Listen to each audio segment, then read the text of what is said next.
पहला सौदा में आप सबका स्वागत है। कमजोर शुरुआत के संकेत आते दिख रहे हैं एशियाई बाजार से। अमेरिका की तेजी काम नहीं आ रही है, जिस तरह से एशियाई बाजार ढीले होते दिख रहे हैं। क्रूड की उछाल काम नहीं आ रही है, तो और एसजेएक्स निफ्टी पूरी तरह से एशियाई बाजारों की तर्ज पर ढीला होता नजर आ रहा है। शुरुआत कैसी होगी, रुपए की शुरुआत पर भी डालेंगे नजर, लेकिन उससे पहले हमारे एक्सपर्ट्स हमारे साथ हैं, रजत बोस, प्रकाश दीवान और नितिन मुरारका। रजत, आपकी पिक्स में देख रहा था, एनएमडीसी खरीदारी करने की राय दी है, क्या वजह आपको पसंद है, बताइए। देखिए, ये कल के दिन काफी अच्छी मूवमेंट दिया था और इसके मूवमेंट को देखते हुए लगा कि इसमें वॉल्यूम और प्राइस दोनों के मूवमेंट अभी ये बता रहे हैं कि ऊपर की तरफ एक मूवमेंट, ऊपर की तरफ एक स्विंग आना चाहिए, जिसमें कि 105 में एक काफी जबरदस्त रेजिस्टेंस है, जिस रेजिस्टेंस को टेस्ट करने के बाद में ही पता चलेगा कि ये और ऊपर जा पाता है नहीं। फिलहाल आज के लिए 105 का टारगेट मैं मानूंगा कि वहां तक ही दिखना चाहिए। 99.50 पे स्टॉप लगा के ये ट्रेड लिया जा सकता है, इसलिए मैं छोटी टारगेट दे रहा हूं कि आज के दिन ऊपर की लेवल पे फिर से मैं सेलिंग एक्सपेक्ट करता हूं, तो 105 तक जब पहुंच जाएगा तो प्रॉफिट बुक कर लेना ही बेहतर रहेगा। मेटल कंपनियों पर भी नजर रखिए, यहाँ पर अच्छा जबरदस्त एक्शन देखने को मिल रहा है और आज दो कंपनियों के लिए खबरें हैं, हिंडाल्को और टाटा स्टील। हिंडाल्को के लिए खबर ये आती हुई कि जो इनकी सब्सिडरी है नोवालिस, वो अपने जो कर्ज है उसको रीफाइनेंस कराने पर तेजी से काम कर रही है। कल हमने देखा था करीब करीब 4.5% ऊपर ये स्टॉक चक्कर समाप्त हुआ था। और टाटा स्टील के लिए खबरें हैं कि अपने यूके के कारोबार को बेच रही है। कल उच्च स्तरीय बैठकें हुई थी और अब खबरें ये हैं कि 11 अप्रैल से काम शुरू हो जाएगा हिस्सेदारी बेचने पर यूके के कारोबार की। इन दोनों में से ये बताइए नितिन, आपको पोजीशंस कौन से स्टॉक में ज्यादा अच्छी बनती हुई नजर आ रही हैं और जहां आप तेजी करने की राय देंगे? देखिए हेमंत, मेटल्स में सबसे ज्यादा पोजीशंस कल बनी है जेएसडब्ल्यू स्टील और टाटा स्टील में। इनफैक्ट हिंडाल्को में कल केवल ओपन इंटरेस्ट 0.2% का ऐड हुआ है। इन टर्म्स ऑफ लॉट बात करें तो केवल 16 लॉट का ओपन इंटरेस्ट एडिशन हुआ है। इसका मतलब हिंडाल्को में जो भी बाउंस बैक था वो थोड़ा शॉर्ट कवरिंग के कारण हो सकता है, बट जेएसडब्ल्यू स्टील और टाटा स्टील इन दोनों में काफी ज्यादा ओपन इंटरेस्ट एडिशन हुआ। अगर जेएसडब्ल्यू स्टील में देखेंगे तो करीब 700 लॉट का ओपन इंटरेस्ट कैरी फॉरवर्ड हुआ है, 6% हो गए, और वहीं टाटा स्टील में करीब 11% का ओपन इंटरेस्ट एडिशन हुआ है। तो मुझे लगता है कि अगर पूरे मेटल्स में मुझे एक स्टॉक लेना है तो जेएसडब्ल्यू बेस्ट यहाँ पे लग रहा है, क्योंकि उसमें मूवमेंट उतनी ज्यादा कल शार्प नहीं हुई है।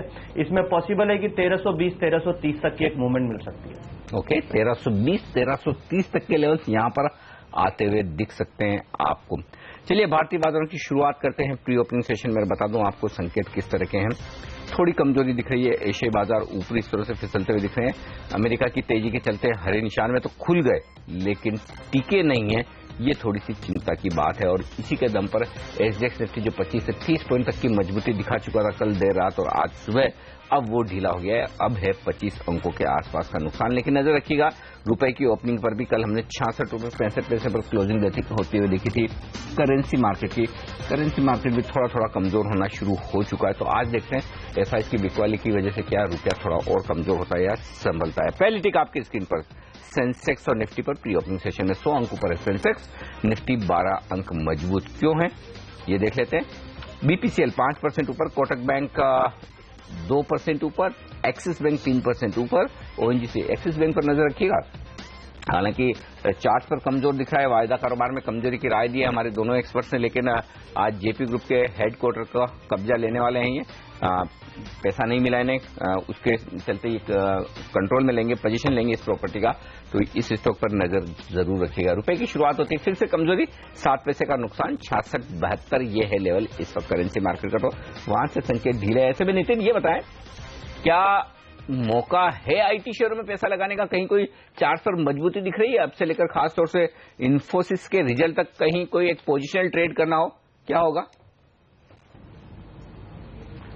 देखिए जी, जो डेटा बन रहा है वो तो बहुत ज्यादा पॉजिटिव इन्फोसिस में डेटा नहीं बना है। कल इसमें 1215-16 के बीच में काफी शॉर्ट पोजीशन बनी थी, क्लोजिंग करीब 1200 के आसपास आई है, बट लास्ट के 10 मिनट में कुछ शॉर्ट पोजीशन कट भी रही थी। बट अगर आप चार्ट स्ट्रक्चर देखें और डेटा कैरी फॉरवर्ड देखें तो अभी भी डेटा नेगेटिव जा रहा है, यानी ऊपर के लेवल पे जो शॉर्ट बने थे वो पूरे कटे नहीं है, कैरी भी हुए हैं। तो मुझे लगता है कि अभी से अगर आप रिजल्ट के पहले तक ट्रेड करें तो थोड़ा वीकनेस इन्फोसिस में और आ सकती है, और नीचे करीब 1180-1175 का जो सपोर्ट लेवल है वहां तक टेस्ट कर सकता है। और हम यहाँ पे 1215 जहां पे कल शॉर्ट पोजीशन बन रही थी वही स्टॉप लॉस रखेंगे और नीचे 1175 का टारगेट रखेंगे।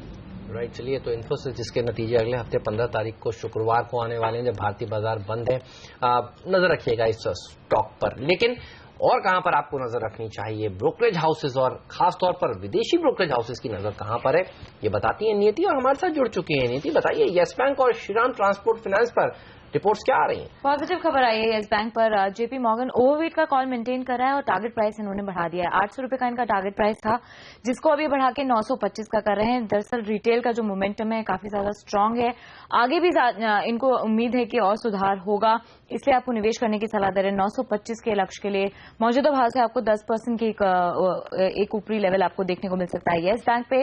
मगर क्रेडिट स्विस श्रीराम ट्रांसपोर्ट पे न्यूट्रल है क्योंकि उसके एसेट क्वालिटी का जो स्ट्रेस है वो आगे भी बरकरार रहेगा।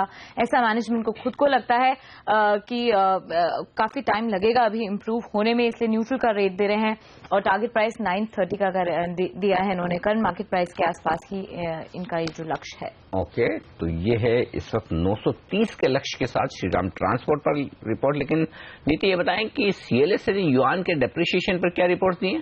बहुत ही नेगेटिव रिपोर्ट है आज इंडियन मार्केट्स के लिए, बहुत नेगेटिव होगी अगर युआन का डेप्रिसिएशन होता है। और अब हालांकि बहुत दिनों से स्टेबलाइज था वहां पर की करेंसी, मगर अब बहुत सारे एनालिस्ट डेप्रिसिएशन के कयास लगा रहे हैं। इनफैक्ट एचएसबीसी मानता है कि 6% ईयर एंड तक डेप्रिसिएशन और हो सकता है युआन का। और वहां पे अब ये चर्चाएं चलने लगी है कि और कितना ज्यादा गिरेगा। अगर ये होता है तो एफआईआई फ्लो का रिवर्सल होगा इंडियन मार्केट से और इस पे हिट आएगा।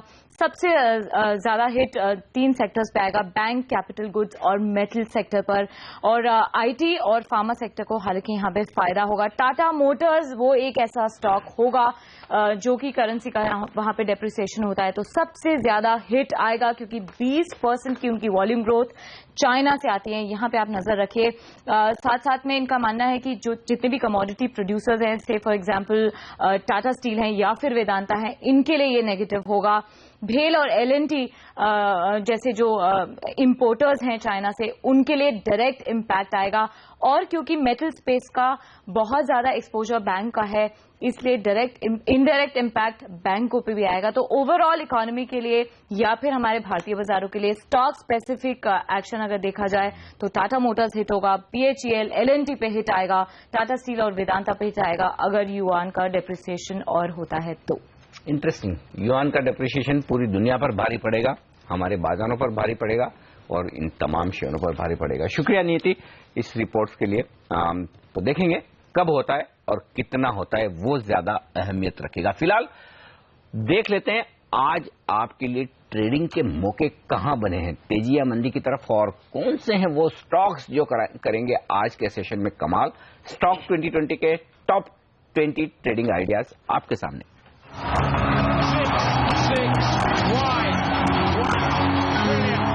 पूरी टीम देखिए किस तरह से उभर कर आई है। आप देखिए 10 के 10 बल्लेबाज हैं। एक्सिस बैंक का इस स्टॉक पर नजर रखिए। जेपी ग्रुप का हेडक्वार्टर्स को आज ही अपने कब्जे में लेने वाले हैं, यहाँ पर तेजी देखने को मिल सकती है। टाटा पावर और अडानी पावर के लिए राहत आ सकती है। मुंद्रा यूएमपीपी प्रोजेक्ट्स पर जिस तरह से आज फैसला निकल कर आएगा 11 बजे के आसपास, ये एक अच्छी तेजी दिखा सकता है अगर एक राहत मिलती है इन दोनों कंपनियों को। साथ ही भेल के आज प्रोविजनल नंबर्स आने वाले हैं और अगर वो नंबर्स अच्छे आते हैं तो भेल तो चलेगा ही, साथ ही अगला शेयर जो क्रॉम्पटन है वहां पर भी एक अच्छी रैली देखने को मिल सकती है। बजाज इलेक्ट्रिकल्स को फायदा मिलेगा, जो सरकार नई योजना के तहत पंप्स और पंखे बांटने का काम आज से शुरू करेगी। पीयूष गोयल उसका आज घोषणा करेंगे और बांटना शुरू करेंगे आंध्र प्रदेश में। तो इस शेयर पर नजर रखिएगा क्योंकि वो पंखे जो हैं वो दरअसल बजाज इलेक्ट्रिकल्स बना रही है। साथ ही सीएट और अपोलो टायर पर नजर रखिए, अच्छे नंबर्स आ सकते हैं टायर कंपनियों के। ऑटो बिक्री के आंकड़े जिस तरह से अच्छे रहे, क्रूड की कीमतें जिस तरह से कम रही हैं, इसके अलावा अच्छे नंबर सीमेंट कंपनियों के भी आ सकते हैं और रिवाइवल देखने को मिल सकता है। दिग्गज सीमेंट कंपनी चलने के बाद अब उदयपुर सीमेंट जैसी छोटी मझौली कंपनी में भी एक अच्छी रैली देखने को मिल सकती है। अडानी एंटरप्राइज एक और ऐसा स्टॉक है जिसको आज टीम में शामिल किया। फटाफट से 10 के 10 शेयर आप देखिए। प्राइकॉल हमारी लिस्ट में सबसे पहले है क्योंकि यूरोप में जिस तरह के ऑटो सेल्स के नंबर आए अब तक सबसे बेहतरीन नंबर रहे हैं और इटली के अंदर तो 16% का राइज हुआ है और प्राइकॉल को सबसे अच्छा बिजनेस इटली से मिलता है, इसके इसको बड़ा फायदा मिलेगा। डायमंड पावर में कोटक महिंद्रा की एक सब्सिडरी ने हिस्सेदारी बढ़ाई है, करीब 6.25% के आसपास फायदा मिलेगा। जेएमआर इंफ्रा ने प्री पेमेंट किया अपने लोन का, तो ये 100 करोड़ रुपए के आसपास की रकम है करीब, तो एक अच्छी खबर है, सेंटिमेंटल बूस्टर के तौर पर काम करेगी। जैन इरिगेशन और साथ ही शक्ति पंप, दो ऐसी कंपनीज हैं जो कि पंप बनाने के कारोबार में है और यहां पे आज जिस तरह का पीयूष गोयल अनाउंसमेंट करेंगे, सरकार को 20,000 करोड़ रुपए साल का बचेगा। इससे आप इसका मोमेंटम और डेंसिटी पता लग सकती है कि इन दोनों कंपनीज को कितना बड़ा बेनिफिट होने वाला है। इसके अलावा डिपेंडेबल शेयर के तौर पर सीमेंस है, जहां पे करीब 10 पीएसयू ट्रांसफार्मर बनाने का ऑर्डर एनटीपीसी से इनको मिला है। एबनॉफ शेयर और एचओईसी को फायदा कच्चे तेल का आज आता मिलेगा। एचओईसी में तो मैनेजमेंट चेंज हुआ है तो इसको फायदा आज ज्यादा आता हुआ दिखेगा। एबनॉफ शेयर के अंदर एक अच्छा सर्ज और एक अच्छा पुल बैक मिल जाएगा। इसके अलावा फ्री हिट के तौर पर अगर आप नजर रखें तो आईटीआई पे करीब 500 करोड़ रुपए रिवाइवल के लिए सरकार इनको दे सकती है। बीएसएनएल का एक बड़ा ऑर्डर है, डिफेंस के ऑर्डर मिल सकते हैं, तो आईटीआई पूरी तरह से रिवाइवल लिस्ट में है सरकार की। और साथ ही एस्ट्रो माइक्रोवेव में भी आप अच्छे डिफेंस के ऑर्डर एक्सपेक्ट कर सकते हैं। 10 तारीख को डिफेंस सेक्रेटरी यूएस के इंडिया में आ रहे हैं, तो बड़े डील्स होने की पूरी गुंजाइश है।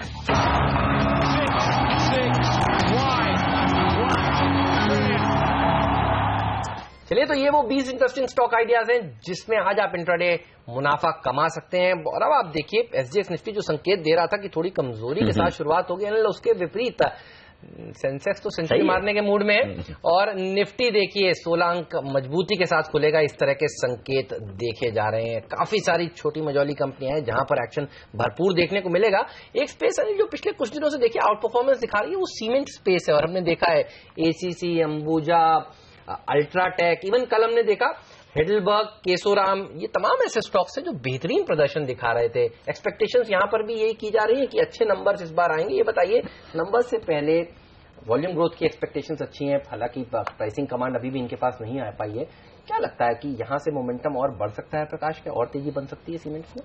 लेकिन नंबर्स अगर अप्रैल में जो आएंगे वो जैन फेब मार्च के अगर नंबर इतने अच्छे हैं तो आप ये सोचिए कि इनका अभी तो सीजन शुरू हुआ है, तो पीक इनका रहता है अप्रैल मई में, बिफोर द मॉनसून जितना भी हो सके इन्वेंट्री पुश कर पाते हैं। तो अगर इतने अच्छे नंबर्स हैं तो आगे चल के भी इंप्रूवमेंट रहेगा। और अब प्राइसिंग पावर भी धीरे धीरे, जैसा आपने पहले कहा नहीं थी प्राइसिंग पावर कईयों के पास, अब आ रही है। और जो बड़े वाले जो सीमेंट प्लेयर्स हैं उनको बहुत बड़ा एडवांटेज मिल रहा है क्योंकि हर ज्योग्राफी में वो अपने आप को पेश कर सकते हैं। तो UltraTech of course is the best pick इसमें। बट आप देखिए इंडिया सीमेंट्स है, छोटी कंपनी सांगी इंडस्ट्रीज की आपने कुछ समय पहले बात की थी, क्या जबरदस्त तेजी उसमें देखा। हाँ, तो इस टाइप की आपने आज जो छोटा एक उदयपुर सीमेंट वर्क शुरू किया, तो इस टाइप की कंपनीज को भी अच्छा एक बेनिफिट मिलेगा क्योंकि इनका बेस इफेक्ट जो है उसको फेवरेबल हो जाता है। छोटी कंपनी में इंप्रूवमेंट ज्यादा आपको दिखता है। ये इंटरेस्टिंग बात है। लेकिन इंटरेस्टिंग रणनीति जनरली हमारे लिए लेकर आते हैं नितिन, वो ऑप्शंस में होती है। नितिन, आज आपसे ऑप्शंस पर बात करना रह गया, ये बताइए कौन सा ऑप्शन ट्रेड करना चाहिए, कोई आपने ढूंढा है आज? देखिए, जैसे डेटा और व्यूज से तो मुझे लग रहा है कि मार्केट में करेक्शन आनी चाहिए। सिल्वर लाइनिंग यही है कि नैस्डैक और डॉ जोन्स ऊपर है, बाकी अगर आप वीकली चार्ट्स देखेंगे सारे वर्ल्ड मार्केट्स के या इंडियन मार्केट के तो रेसिस्टेंस के आसपास है। तो रिस्क रिवार्ड को देखते हुए मुझे लगता है कि 7500 की जो पुट ऑप्शन है उसकी क्लोजिंग 67 के आसपास हुई है, वो अगर आपको 65 या 70 की रेंज में मिलती है तो उसको 50 रुपए का स्टॉप लॉस रख करके लेना चाहिए। 105, 110 के टारगेट मिल सकते हैं। 50 रुपए का स्टॉप लॉस इसलिए ले रहा हूं क्योंकि जब आरबीआई की पॉलिसी आई थी, पॉलिसी आने के बाद वो करीब 48, 49 के आसपास ट्रेड हो रहा था और वहां पे काफी अच्छे वॉल्यूम्स उसमें आए थे उस पुट में। उसके बाद वो 85 तक गई थी। इसका मतलब ये हुआ कि 50, 45 की रेंज में काफी ज्यादा पुट आरबीआई के पॉलिसी वाले दिन बाइंग हुई है। इनफैक्ट अगर आप रोलोवर्स के बाद भी देखेंगे तो सबसे ज्यादा पोजीशन 45 के आसपास की बनी हुई है। तो स्टॉप लॉस काफी लॉजिकल है, 20 रुपए का स्टॉप लॉस मिलता है आपको पुट में और मुझे लग रहा है कि कम से कम 40 से 50 रुपए का टारगेट उसमें 4-5 दिनों में आपको मिल सकते हैं। ऑलराइट, चलिए, तो ये रहा है इस ऑप्शन स्ट्रैटेजी में। लेकिन नजर रखिए हमारे सभी एक्सपर्ट्स ने जिस तरह के पिक्स आपको दिए, एक बार जल्दी से रिकैप कर देता हूं। हेवेल्स, मैरिको, इस तरह के शेयर खरीदारी करने की सलाह हमारे एक्सपर्ट संदीप ने आपको दी है। इसके अलावा ब्लू स्टार पे नजर है प्रकाश दीवान की। यहां पर तेजी आज के सत्र में देखने को मिल सकती है। अब काफी सारे छोटी मझोली कंपनियां हैं जो आज अच्छा प्रदर्शन दिखाएंगी, इस तरह के संकेत मिल रहे हैं। आज शायद फिर से मिड कैप शेयरों का दिन हो सकता है। टाटा पावर पर नजर रखिएगा, 2% मजबूती के साथ ये शेयर खुलने के संकेत दे रहा है और फ्यूचर रिटेल को फायदा मिलेगा जिस तरह से हिस्सेदारी बेचने की बात इन्होंने करी है। 5% मजबूती के साथ ये शेयर भी खुलने के संकेत दे रहा है। मारुति के लिए आज का दिन थोड़ा ढीला ढाला रह सकता है, 0.5% कमजोर है। आयशर मोटर थोड़ा कमजोरी के साथ खुलेगा। बजाज ऑटो, हीरो मोटोकॉर्प तो एक जबरदस्त तेजी जो देखी जा चुकी थी इन स्टॉक्स में, ऑटो कंपनियों में, उसके बाद आज थोड़ा सा ठंडा कारोबार इन स्टॉक्स में देखने को मिल सकता है। ये संकेत इस समय मिल रहे हैं। लेकिन ओएनजीसी करीब करीब 0.25% की मजबूती के साथ खुलेगा, ये संकेत मिल रहा है। तमाम शेयर मजबूती के साथ दिख रहे हैं, अच्छी बात है। अगर ऊपर खुले तो क्या बहुत ही बेहतरीन है कि अगर 7,650 7,675 पर मिले तो फंसे हुए लोगों को मौका मिलेगा शायद निकलने का, ये संकेत दिख रहा है। लेकिन सीधे चलते हैं बीएसई और आप देख सकते हैं यहाँ पर जो ताजा तस्वीर आपकी स्क्रीन पर आती हुई दिख रही है। आईपीएल का आगाज होने वाला है। आईपीएल का 9वें सीजन का कल से होगा, कल से शुरुआत होगा। उसके पहले आप देख सकते हैं नीता अंबानी वहां पर हैं जो आज वहां पर गोंग बजाकर शुरुआत करेंगी आज के बाजार की। और साथ ही ऑस्ट्रेलिया के पूर्व कप्तान और जाने माने क्रिकेटर रिकी पॉन्टिंग भी उनके साथ दिख रहे हैं। रिकी पॉन्टिंग आईपीएल में मुंबई टीम से जुड़े हुए हैं। और बता दूं आपको, पिछले सीजन की विजेता रही थी मुंबई, यहाँ पर मुंबई इंडियंस की टीम जो चैंपियन रही थी। तो आज बीएसई पर वहां पर शुरुआत करने के लिए नीता अंबानी और रिकी पॉन्टिंग है। जैसे ही बाजार खुलेंगे हम फिर से आपको वहां ये सारे दृश्य दिखाएंगे और वहां की ओपनिंग भी दिखाएंगे। लेकिन फिलहाल ओपनिंग तो बेहतर होने के संकेत साफ तौर पर दिख रहे हैं। पीडीलाइट एक और स्टॉक है जो रजत ने चुना है खरीदारी के लिए। वायदा कारोबार का स्टॉक बन चुका है अब ये। और पूछे रजत से क्यों पसंद है और क्या टारगेट से, बताएं रजत। कि पीडीलाइट कल एक प्राइस वॉल्यूम ब्रेकआउट दिया है और उसको देखते हुए लगता है कि पीडीलाइट को ऊपर जाना चाहिए। और ऐसा ही मैं आपको एक चीज बताना चाहता हूं कि पीडीलाइट एक ऐसी कंपनी है जो कि आपने आपका लंबी अवधि के निवेश हो तभी भी आप रख सकते हैं, वो डिप में खरीदारी कीजिए तो भी चलेगा। Pidilite is I mean in my opinion it's a very good stock. So अभी एक रेंज से बाहर निकलने की चेष्टा कर रहे हैं। तो ऊपर में 606 रुपया 75 पैसा, 609 रुपया 80 पैसा दोनों टारगेट इसलिए मैंने रखा हूं कि 610 पे एक बहुत जबरदस्त रेजिस्टेंस है। तो ये अगर बाजार थोड़ा साथ दे देता तो जो दूसरी टारगेट 609 रुपया 80 पैसा वो भी मीट हो जाए। और इसका जो मोमेंटम कल था वो मोमेंटम अगर बरकरार है तो 595 का स्टॉप इसके लिए काफी है। इसलिए मैंने वहां पे 595 के नीचे एक स्टॉप लॉस रखा है। In any case, you can even buy it and carry it, और if you want to book profits, उसमें भी आप कर सकते हैं कि आप लेके निकल भी जाए टारगेट, प्रॉफिट टारगेट जब मिल जाता है तो। ऑलराइट, चलिए तो स्टॉक पर नजर रखिएगा और नजर रखिए एचडीएफसी पर भी। प्रकाश, जिस तरह से इन्होंने प्रोविजनिंग करी है, एक वन टाइम स्पेशल प्रोविजनिंग करीब 450 करोड़ रुपए की कल, इसको आप किस तरह से देखते हैं और ये पॉजिटिव या नेगेटिव है स्टॉक के लिए? कैसे आज खुलेगा ये? ये बहुत पॉजिटिव है। देखिए दो चीज हुई है इसमें। एक तो इन्होंने जो इन्वेस्टमेंट जो 250 करोड़ की पिछले साल था वो इस बार 1500 करोड़ के ऊपर आया है, क्योंकि स्टैंडर्ड लाइफ को इन्होंने स्टेक अपना जो बेचा है उसको डिविडेंड में दे देने की बजाय उन्होंने उसको प्रोविजनिंग इसलिए कर रखा है कि फ्यूचर में कोई बैड डेट्स होते हैं, बैड लोन्स होते हैं। तो जबकि हालांकि एचडीएफसी में इस टाइप की प्रॉब्लम है नहीं, लेकिन एक पहले से प्लान करके जो उन्होंने रखा है पैसे को ढंग से यूटिलाइज करना, वो बहुत पॉजिटिव स्टेप है। क्योंकि इसको अभी भी कहीं डिप्लॉयमेंट के मौके इनको शायद इतने नहीं दिख रहे होंगे कि बिजनेस में वापस डिविडेंड की तौर पे दे दे। उस वजह से इन्होंने प्रोविजनिंग में लगाया। तो ये मेरे हिसाब से पॉजिटिव रहेगा। डिस्क्लोजर देना चाहूंगा कि मेरा एक्सपोजर है इस पर्टिकुलर कंपनी में ऑन वो लॉन्ग टर्म बेसिस। और इस बीच बाजार खुल चुके हैं, यहाँ पे आपको रोकना होगा। और आप देख सकते हैं ताजा तस्वीर इस वक्त बीएसई से आती हुई दिख रही है। मुंबई इंडियंस के ऑनर नीता अंबानी है, मुंबई इंडियंस के कैप्टन रोहित शर्मा बीएसई में ये शुरुआत करते हुए। और साथ ही आप देख सकते हैं रिकी पॉन्टिंग जो मुंबई इंडियंस के कोच हैं। और ये आईपीएल का शुभारंभ होने जा रहा है 9वें सीजन का, कल से उस उपलक्ष्य में किया जा रहा है। और मुंबई इंडियंस की टीम पिछले सीजन की चैंपियन है और उन्होंने आज ये शुरुआत की। चलिए शुरुआत पर डालते हैं नजर। बाजार थोड़े से चलते हुए 40 अंक नीचे सेंसेक्स पर, 11 अंक नीचे निफ्टी पर। लेकिन मिड कैप शेयर ने 1/4% से ज्यादा की मजबूती दिखाई और बैंक निफ्टी फ्लैट कारोबार करता हुआ दिखा। तो कुल मिलाकर मिला जुला कारोबार। लेकिन हाँ, जिस तरह से प्री ओपनिंग सेशन में मजबूती दिख रही थी वैसी तो ये नहीं। आइए स्टॉक्स कहां एक्शन में। टाटा पावर 2.5%, 2.25% मजबूत, टॉप गेनर। ओएनजीसी में 1.5% का उछाल, एक्सिस बैंक 1% ऊपर है। भेल में 1% का इजाफा, एक्सेल टेक मजबूत खुलता हुआ आज के सेशन में। अदानी ग्रुप के स्टॉक्स थोड़े से मजबूत होते हुए दिख रहे हैं। कमजोर क्या है? एचडीएफसी से दबाव है 1.5% का, जो अभी हम चर्चा कर रहे थे, और मारुति 1.5% नीचे खुलता हुआ दिख रहा है। रिलायंस में 0.1% का नुकसान। एसबीआई और आईटीसी जैसे दिग्गज आधा % नीचे खुले, उससे थोड़ा सा दबाव सेंसेक्स और निफ्टी पर। आइए वायदा कारोबार की तरफ। जेपी एसोसिएट 2% के नुकसान के साथ टॉप लूजर। मारुति सुजुकी काफी तेजी से फिसल रहा है, इससे दबाव बन रहा है बाजार पर, 1.5% नीचे है ये।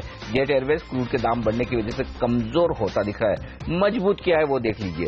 टाटा पावर 3% के गेंस के साथ टॉप गेनर, उसके ठीक पीछे अदानी पावर। दोनों कंपनियों के लिए आज बड़ा दिन। एफटेल की तरफ से जो फैसला आएगा उस पर ये स्टॉक रिएक्ट करेंगे। रिलायंस कम्युनिकेशन में कल अच्छी खरीदारी हुई, आज फिर से मजबूत शुरुआत, 2% ऊपर। केन इंडिया कच्चे तेल के उछाल के चलते मजबूत खुलता हुआ दिख रहा है। वहीं एनएमडीसी खरीदारी करने की राय दी थी हमारे एक्सपर्ट रजत बोस ने अभी, और देखिए स्टॉक 1% मजबूत खुला है, यहां पर अच्छी तेजी होती दिख रही। टाटा स्टील आज फिर से रफ्तार में 1% ऊपर, और डिबेंचर्स को मंजूरी दी है इश्यू करने की पीसी ज्वेलर्स ने, 0.1% के आसपास की तेजी यहां पर। आदित्य बिरला नुवो कल भी एक्शन में था, आज फिर से 1% मजबूत खुलता हुआ दिखा। तो ये है रुझान शुरुआती कारोबार का, जहां पर 60 अंक नीचे सेंसेक्स है, निफ्टी 12 अंक नीचे 7,600 पर एग्जैक्ट ट्रेड करता हुआ दिख रहा है। बैंक निफ्टी में मामूली नुकसान है 22 अंकों का, लेकिन मिड कैप स्मॉल कैप शेयरों की तेजी बरकरार है, 620 शेयर इसलिए मजबूत है बाजार में। हेमंत कहां नजर है? बिल्कुल क्वालिटी मिड कैप स्टॉक्स पर नजर है। आप देखिए हेवल्स जिसने कल 52 हफ्ते का उच्चतम स्तर हुआ था, आज फिर से तेजी दिखा रहा है। ब्लू स्टार प्रकाश का पसंदीदा शेयर, इन्होंने कहा था कि यहां पर आपको खरीदारी करनी चाहिए, मजबूती के साथ ही खुला है। 1.25% की तेजी इस समय देखने को मिल रही है। सीमेंट कंपनी की मजबूती और बढ़ती हुई, हिडलबर्ग जैसे स्टॉक्स जिन्होंने कल 52 वीक्स हाई छुए थे, आज फिर से देखिए मजबूती के साथ कारोबार करता हुआ ये शेयर नजर आ रहा है। उदयपुर सीमेंट में भी करीब 3% की तेजी देखने को मिल रही है। फ्यूचर रिटेल खबरों के दम पर यहां पर आप देखिए एक एक्शन देखने को मिल रहा है, करीब 5% मजबूत है फ्यूचर रिटेल का स्टॉक। जिस तरह से हिस्सेदारी बेचने की खबरें कुछ देर पहले हमने आपको बताई, उसका फायदा इस स्टॉक को मिलता हुआ दिख रहा है। शक्ति पंप्स 2.5% मजबूत है, डिम्पी की टीम का ये शेयर था।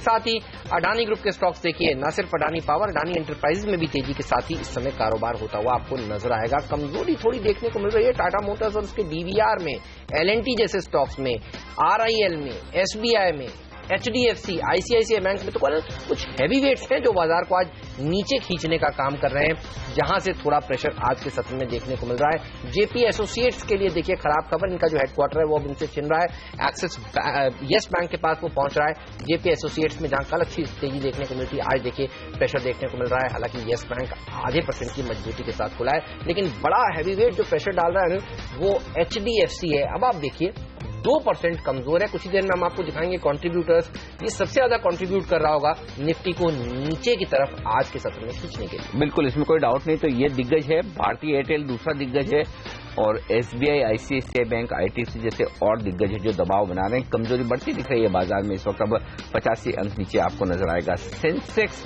और निफ्टी 22 अंक नीचे। आइए लेवल बता दूं आपको, 7,630 जहां पर आपको प्री ओपनिंग सेशन दिख रहा था वही हाई है, और आज का लो है जो कल के लो के आसपास पहुंचा है। 7,591 का लो था, बिल्कुल वहीं पर हम ट्रेड करें तो कल के इंटरेस्टिंग बात है कि लगभग कल की पूरी ट्रेडिंग रेंज बाजार ने शुरुआती 2 मिनटों में 3 मिनटों में ही ट्रेड कर ली, क्योंकि 7,638 कल का हाई था, आज हमने 7,631 बना लिया और नीचे का रेंज भी आ गया। देखिए तो ट्रेडिंग वॉल्यूम भी कम होता हुआ दिख रहा है, रिटेल का इंटरेस्ट भी थोड़ा घटता हुआ दिख रहा है, कुछ लैक ऑफ बाइंग भी है, लोग थोड़े घबरा गए 2 दिनों से, इंतजार कर रहे हैं कि बाजार के सेल के आंकड़े आए हैं। बिल्कुल, आप देखिए एचडीएफसी में अब गिरावट और थोड़ी गहराती हुई दिख रही है, 2% का बड़ा कट यहां पर देखने को मिल रहा है, और लगता है कि येन डॉलर का जो इक्वेशन है वो मारुति के लिए कमजोरी भरा है। 2% की गिरावट यहां पर भी। ये दोनों दिग्गज दबाव बना रहे हैं साफ तौर पर, जो हम लगातार कह रहे हैं आपको कि प्रेशर वहीं से आता हुआ दिख रहा है। लेकिन खबरों के दम पर जो एक्शन है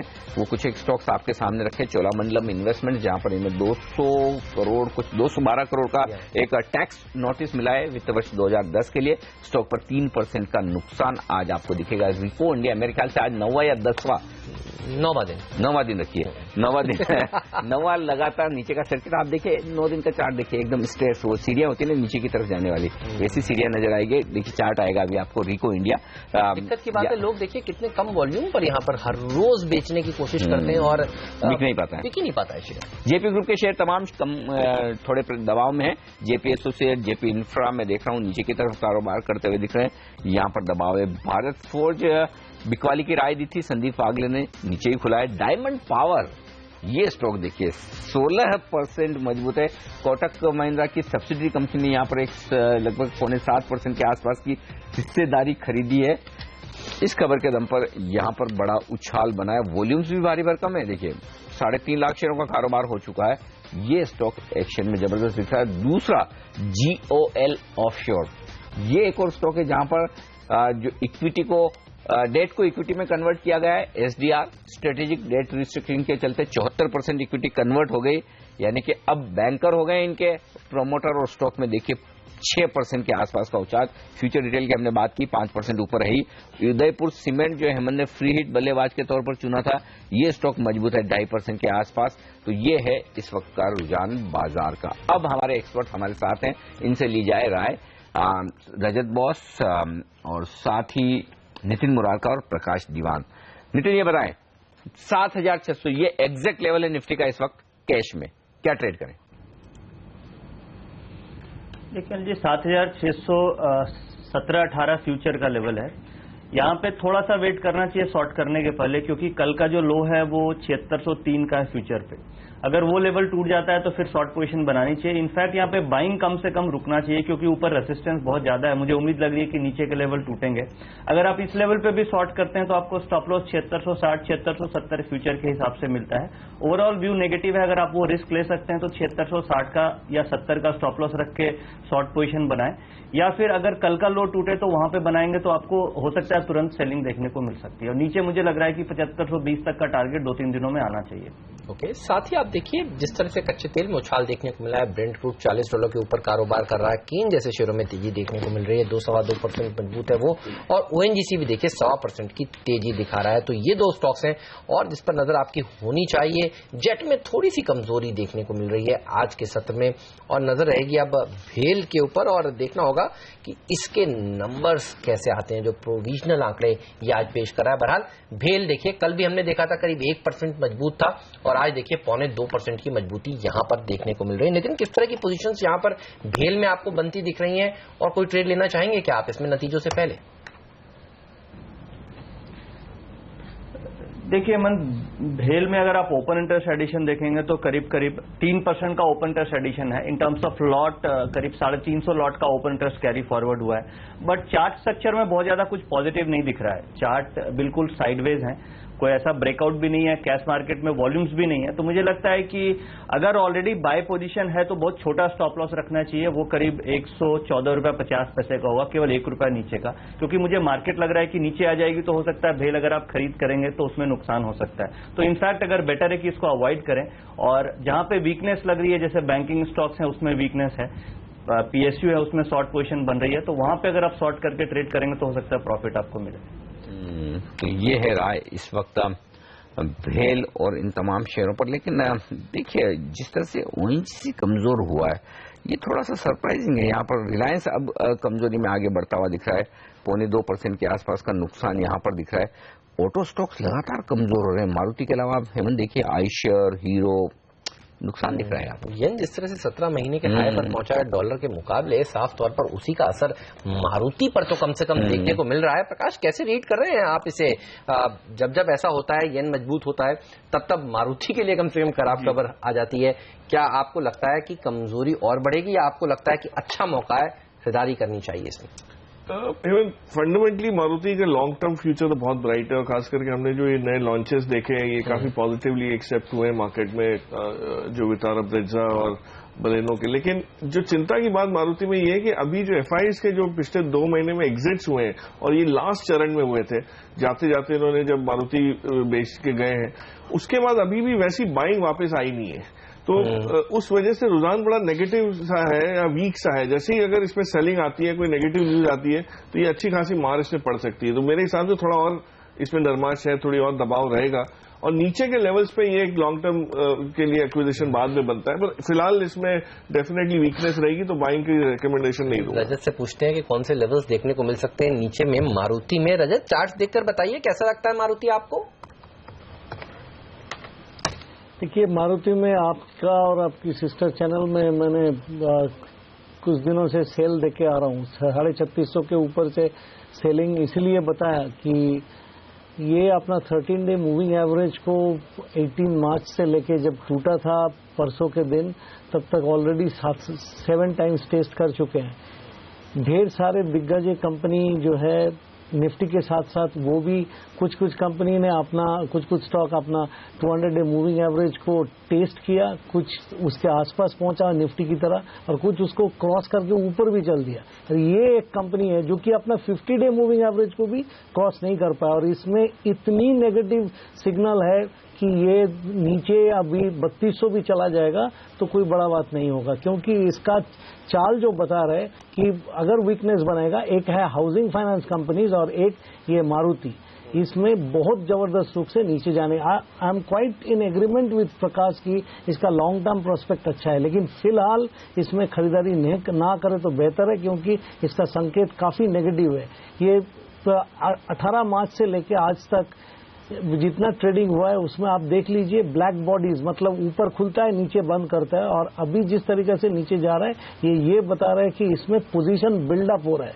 इंट्राडे ट्रेडर्स इस लेवल पे एक बार कवर करे फिर थोड़ा ऊपर जाए बेच दे तो वो हो सकता है, लेकिन कोई पोजीशनल ट्रेडर हो और किसी ने पहले प्रॉफिट बुक कर लिया उसको नया एंट्री यहाँ पे लेना नहीं चाहिए, क्योंकि this is one of the weakest counters in the Nifty. Okay, चलिए, तो काफी कमजोरी यहाँ पर आगे भी देखने को मिलेगी। सावधान रहना चाहिए, स्टॉक से फिलहाल खरीदारी करने की जल्दबाजी नहीं करना चाहिए और शॉर्ट कर चलेंगे तो ज्यादा मुनाफा होगा। ये राय क्लियर कट निकल कर आ रही है।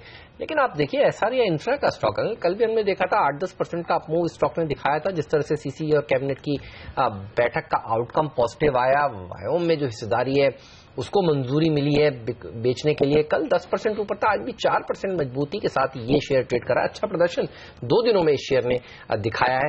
लेकिन रिको इंडिया जिसका जिक्र आप कुछ देर पहले कर रहे थे, 9 दिन लगातार लोअर सर्किट पर ये शेयर कारोबार कर रहा है। ये बताइए प्रकाश, आपने देखा इसे, हो क्या रहा है यहाँ पर और क्या करें लोग जो फंसे हुए हैं?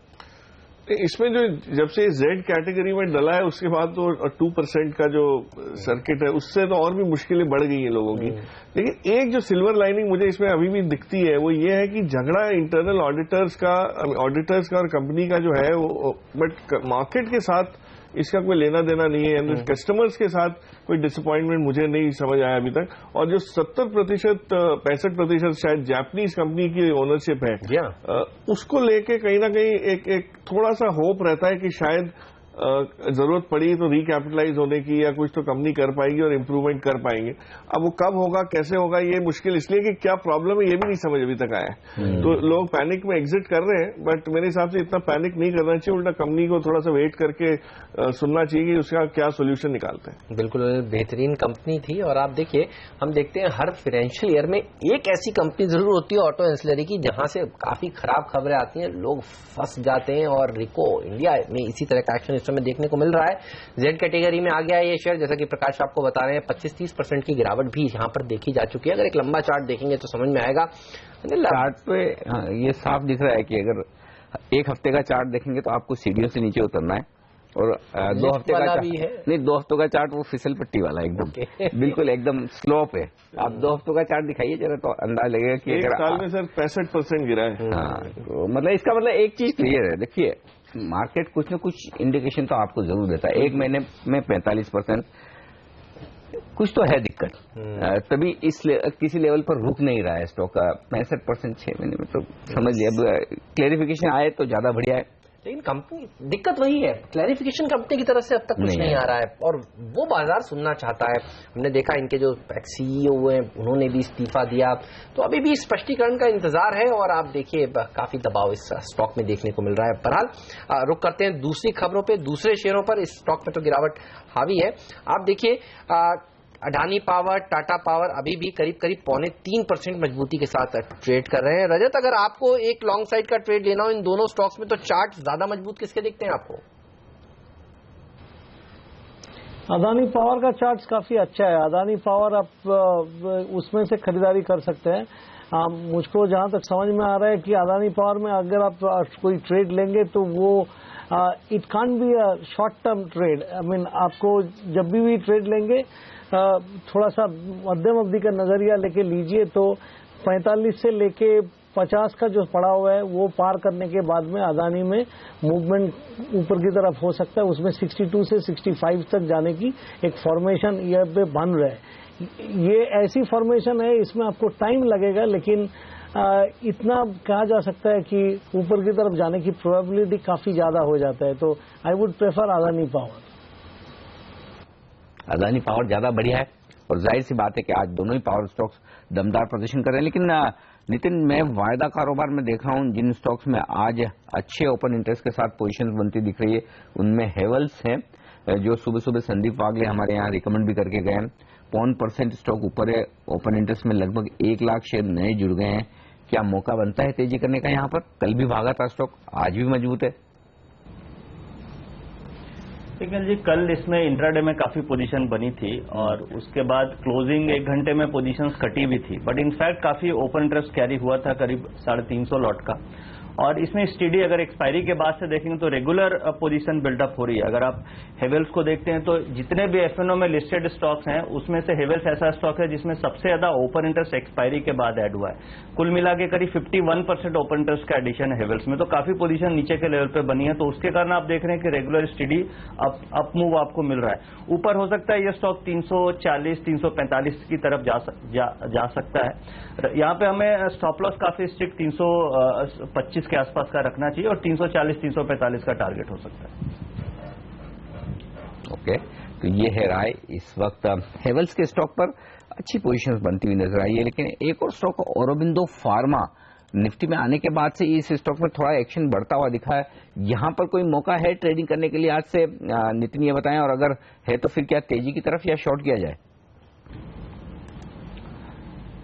लेकिन जी अरविंदो फार्मा में रोल ओवर्स अगर देखेंगे तो बहुत ज्यादा इंकरेजिंग इनफैक्ट पूरे फार्मा में नहीं थे। फार्मा में शॉर्ट रोल ओवर्स थोड़े हुए थे, बट यहाँ पे अरविंदो फार्मा में पोजीशंस तो बन रही है, बट अभी मूवमेंट नहीं आ रही है। जब तक क्लियर कट डायरेक्शनल मूवमेंट नहीं आएगी हमें ये आइडिया नहीं लगेगा कि पोजीशन किस साइड की बन रही है। बट कल ये है कि इसमें 4% का ओपन इंटरेस्ट एडिशन हुआ है, करीब 750 लॉट होते हैं। तो धीरे धीरे इस साइडवेज मूवमेंट में पोजीशंस काफी बन रही है। अब यहाँ पे हम लोग वेट कर रहे हैं कि इसका ब्रेकडाउन होता है या ब्रेकआउट होता है। जैसे निफ्टी अगर नीचे गिरती है और ब्रेकडाउन थोड़ा भी होता है और स्टॉक अगर 730 के नीचे ट्रेड करने लगेगा तो पूरा का पूरा जो ओपन इंटरेस्ट बिल्डअप है वो एक तरीके से शॉर्ट साइड का हो जाएगा। तो मुझे लगता है कि 730 का अभी वेट करना चाहिए या ऊपर 760 का वेट करना चाहिए। 760 तोड़े तो हम लोग ऊपर की तरफ प्ले करेंगे, बट एज ऑफ नाउ मुझे लगता है कि इसमें कोई भी ट्रेडिंग अपॉर्चुनिटी निकल के नहीं आ रही है। इस समय कोई ट्रेडिंग अपॉर्चुनिटी निकल कर नहीं आ रही है, लेकिन आईटीसी का स्टॉक देखिए ये भी कमजोरी के साथ ही कारोबार कर रहा है। तो आज एचडीएफसी बैंक, आईटीसी, मारुति, ये कुछ हैवी वेट्स हैं जो बाजार पर दबाव बनाने का काम कर रहे हैं। और सिगरेट के जो नया प्रोडक्शन है उसके ऊपर जिस तरह से रोक लगी हुई है, कोई राहत अभी तक यहां से निकलकर नहीं आई है। देखिए उसी का असर साफ तौर पर आईटीसी पर आज देखने को मिल रहा है। कमजोरी भरा कारोबार यहां पर होता हुआ। चलिए, तो ये है इस वक्त का रुझान। बाजार की कमजोरी थोड़ी सी बढ़ती हुई। वक्त है हमारे एक्सपर्ट से विदा लेने का। प्रकाश, नितिन और साथ ही रजत, आप तीनों का बहुत बहुत शुक्रिया हमारे लिए वक्त निकालने के लिए। बाजार इस बीच मिड कैप और स्मॉल कैप शेयरों की मजबूती के दम पर बने हुए। आज सुबह हम आपको कह रहे थे कि सेंसेक्स निफ्टी छोड़ दीजिए, कमजोरी रहेगी वहां पर, लेकिन मिड कैप शेयरों का एक्शन बढ़ेगा। ट्रेंड के विपरीत देखिए, अगर 1/4 से आधा % मजबूती है दोनों इंडेक्स है तो फिर आप समझ सकते हैं ट्रेडिंग के मौके आपके लिए काम बनते हुए दिख रहे हैं। 835 शेयर मजबूत है, 435 शेयर कमजोर है। ये है रुझान। और अच्छी बात है कि बाजार की कमजोरी बरकरार, लेकिन उसके बावजूद बढ़ने वाले शेयरों की तादाद और गिरने वाले शेयरों की तादाद के बीच में जो गैप है वो बरकरार है, वो कम नहीं हो रहा। अच्छे संकेत देखते हैं अब ये मिड कैप शेयर मजबूत रह पाते हैं या थोड़े कमजोर होते हैं, यही जानने की कोशिश करते हैं। हमारे साथ वेदा इन्वेस्टमेंट मैनेजर्स के फाउंडर और एमडी ज्योति वर्धन जयपुरिया कार्यक्रम में शामिल हो रहे हैं। ज्योति सर, गुड मॉर्निंग, स्वागत है आपका सीएनबीसी आवाज पर। क्या लग रहा है सर, मार्केट अब इतनी अच्छी तेजी हो गई बजट के बाद से, यहाँ रुकेंगे या ये तेजी का मूड आगे बरकरार रहेगा? नहीं, अभी मेरे को लगता है मार्केट थोड़ा कंसोलिडेशन फेज में है, थोड़ा नीचे आ सकता है क्योंकि काफी बजट के बाद स्ट्रांग रैली मिला था देखने को। ग्लोबली भी मार्केट्स काफी स्ट्रांग रहे, इंडिया में भी स्ट्रांग रहे। अब रिजल्ट सीजन आना चालू हो जाएगा तो उसके लिए थोड़ा मार्केट में थोड़ी नरमी आ सकती है। तो थोड़ी सी नरमी देखने को मिल सकती है। और आप देखिए कुछ स्टॉक्स में काफी तेज गिरावट इस समय देखने को मिल रही है। अशोका बिल्डकॉन के चार्ट्स को एक बार हाजिर करेंगे। कल हमने देखा था 20% का लोअर सर्किट यहां पर लगा था उन खबरों के बाद जब ईडी के बाद आईटी विभाग ने भी छापे मारे थे कंपनी के ऑफिस पर, प्रमोटर्स के घर पर, और छगन भुजबल को रिश्वत देने का मामला सामने निकल कर आया था। और आज फिर देखिए 9.5% का बड़ा कट देखने को मिल रहा है। तो बेहतरीन शेयर था और आज देखिए 2 दिन से इन खराब खबरों के चलते यहां पर जबरदस्त पिटाई देखने को मिल रही है। ज्योति जी, आपसे जानना चाहूंगा एफआईआई के फ्लोज पर, जिस तरह से पिछले 2 ट्रेडिंग सेशन से हमने देखा है ये नेगेटिव होने लगे हैं, क्या लग रहा है ये इमर्जिंग मार्केट का पूरा फिनोमेना है, यहां पर फ्लोज आने थमे हैं या भारत स्पेसिफिक बिकवाली हो रही है? कैसे रीड करेंगे आप इसे? नहीं, ये इमर्जिंग मार्केट का फिनोमेना है। तो अपने देखे यदि मार्च में बहुत स्ट्रॉन्ग एफआईआई फ्लोज थे और उसके बाद थोड़े है ना ग्लोबल मार्केट्स में भी थोड़े नरमी आना चालू हो गया, तो उस हिसाब से इंडिया में भी थोड़ा प्रॉफिट टेकिंग हो रहा है। पॉलिसी के बाद आपको क्या लगता है बैंकिंग सेक्टर का क्या हाल रहना चाहिए, बैंक शेयरों का क्या हाल रहना चाहिए, और पॉलिसी क्या जिस तरह से बैंक निफ्टी प्रदर्शन कर रहा है पॉलिसी के बाद से लगातार नीचे जाता हुआ दिख रहा है, क्या वाकई में सेक्टर के लिए नेगेटिव है? नहीं, पॉलिसी काफी अच्छा था। इनफैक्ट रेट कट तो हुआ जो एक्सपेक्टेशन था, पर उससे ज्यादा जो आरबीआई गवर्नर लिक्विडिटी पे फोकस किए वो मेरे ख्याल से सही मानना है कि लिक्विडिटी यदि इंजेक्ट हो जाए तो इंटरेस्ट रेट्स अपने आप नीचे आने लग जाएंगे। क्या अपने को देखना पड़ेगा कि बजट के दिन से ही लोग एक्सपेक्ट कर रहे थे रेट कट होने वाला है। सो पिछले 1 महीना में मार्च में जो अपने तेजी देखे मार्केट में वो इसी एक्सपेक्टेशन में था। और टिपिकली यही होता है मार्केट में कि सेल ऑन न्यूज हो जाता है, तो वो सेल ऑन न्यूज का एक तरह के से ना अभी अपने को देखने को मिल रहा है। ओके, तो सेल ऑन न्यूज वाला मामला बन रहा है इस समय, लेकिन अर्निंग सीजन अब बिल्कुल खड़ा है हमारे सामने। आज भेल के कुछ प्रोविजनल नंबर्स भी आने वाले हैं। ये बताइए क्या एक्सपेक्टेशंस है, कौन से सेक्टर से अच्छी उम्मीद रखी जाए और कौन से सेक्टर्स निराश कर सकते हैं इस बार? तो ओवरऑल अर्निंग सीजन लास्ट अपने 6-8 क्वार्टर से देखे तो काफी मंदा आ रहा है। इस क्वार्टर में भी मेरे ख्याल से 4-5% का ग्रोथ आएगा, जो कोई खास ज्यादा है नहीं। फार्मास्यूटिकल सेक्टर से ईयर ऑन ईयर नंबर्स काफी अच्छे आएंगे, थोड़े ना सिलेक्ट आईटी में भी ईयर ऑन ईयर नंबर्स अच्छे आएंगे। मेटल्स में वापस से ना रिजल्ट्स इतने खास अच्छे नहीं आएंगे, और टेलीकॉम दूसरा सेक्टर है जो रिजल्ट्स खास अच्छे नहीं आएंगे। लेकिन ऑटो सेक्टर पर राय लेना चाहता हूं, क्योंकि पिछले महीने के बिक्री के आंकड़े काफी जबरदस्त आए। काफी लोग ये भी कह रहे हैं कि ये एडजस्टमेंट वाला मामला है, क्योंकि 1 अप्रैल से ड्यूटी बढ़नी थी और उसके पहले काफी अच्छी खासी सेल्स हुई। सर, क्या कहीं कोई रिवाइवल, अच्छी ग्रोथ के संकेत ऑटो सेक्टर से दिख रहे हैं? क्या यहाँ पर आपको इन्वेस्टमेंट के मौके नजर आते हैं? ऑटो सेक्टर मेरे को काफी अच्छा लग रहा है। लास्ट 1 साल में वॉल्यूम ग्रोथ देखे तो काफी स्ट्रांग था वॉल्यूम ग्रोथ ऑटो सेक्टर में।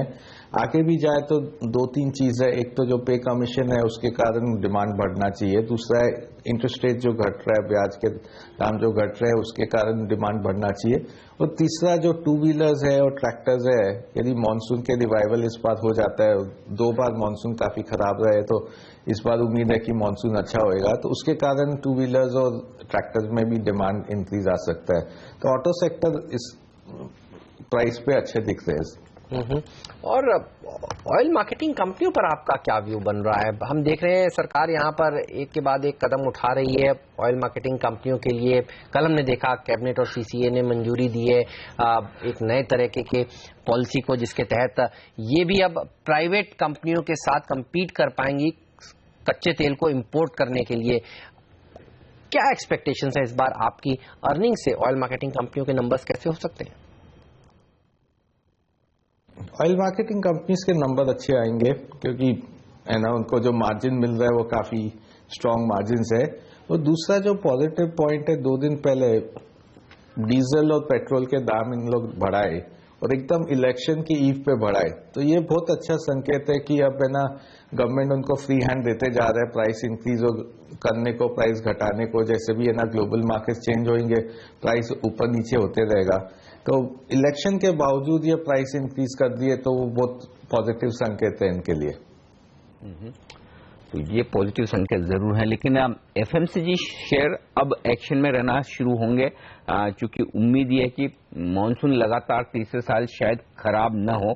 क्या लगता है सर, क्या वैल्यूएशंस आकर्षक हैं, ग्रोथ बरकरार रहेगी, इन शेयरों में खरीदारी करनी चाहिए? और खासतौर से पिछले 2-3 दिनों से मिड कैप एफएमसीजी शेयर काफी एक्शन में आते हुए दिख रहे हैं, नए उच्चतम स्तरों पर पहुंच रहे हैं, यहां पर क्या करना चाहिए?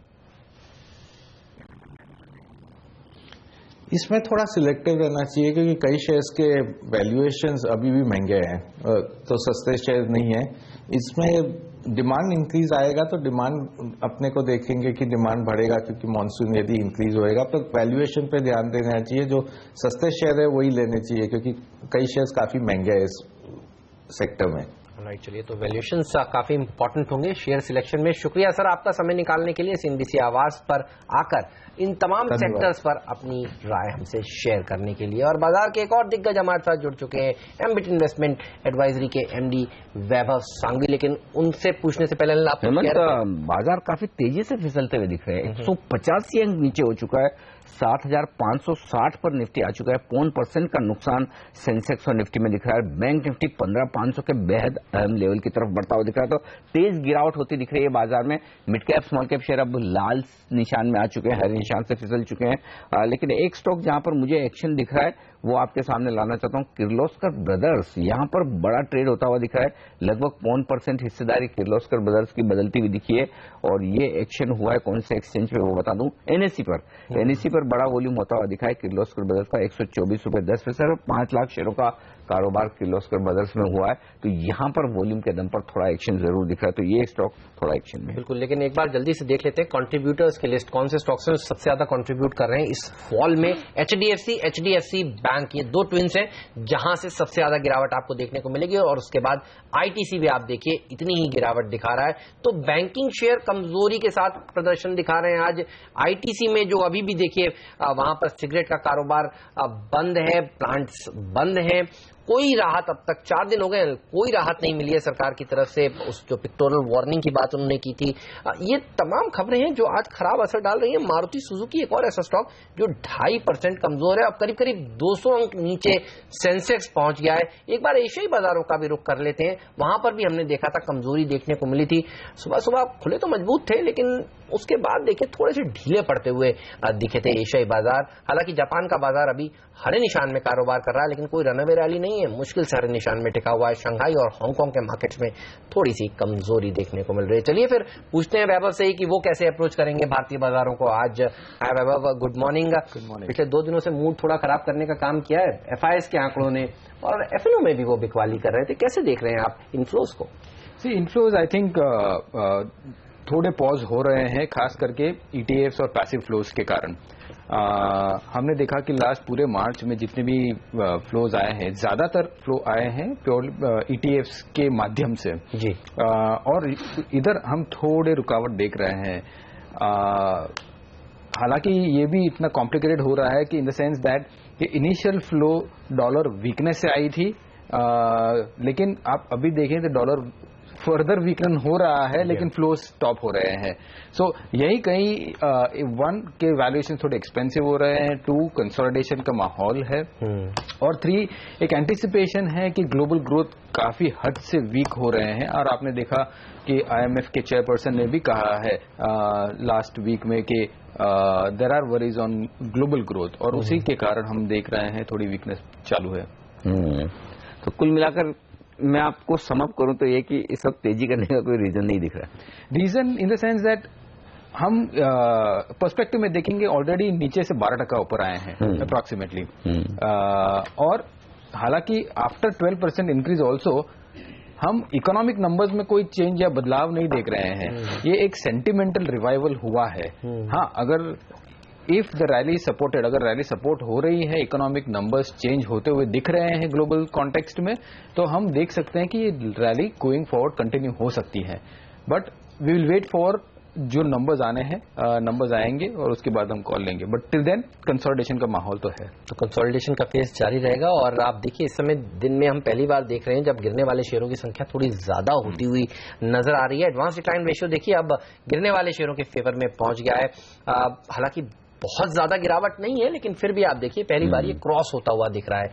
ये बताइए नंबर्स पर अब सबकी नजरें टिकी हुई हैं। इन्फोसिस से शुरुआत हो जाएगी अर्निंग सीजन की अगले हफ्ते 15 तारीख को। क्या एक्सपेक्टेशन है आपकी आईटी सेक्टर से खास तौर पे? आईटी सेक्टर में रिजल्ट्स थोड़े मिक्स्ड रहेंगे। हालांकि जो प्रीमियर कंपनीज है ऑन द आईटी सेक्टर ठीक करने चाहिए on the dollar revenue growth. हालांकि द वरी वुड बी, और डैम्पनर ये हो सकता है कि क्रॉस करेंसी लास्ट क्वार्टर में थोड़े एडवर्स थे, सो उसी के कारण थोड़ा सप्रेशन हो सकता है मार्जिन के कारण, but I think dollar revenue growth satisfactory होनी चाहिए।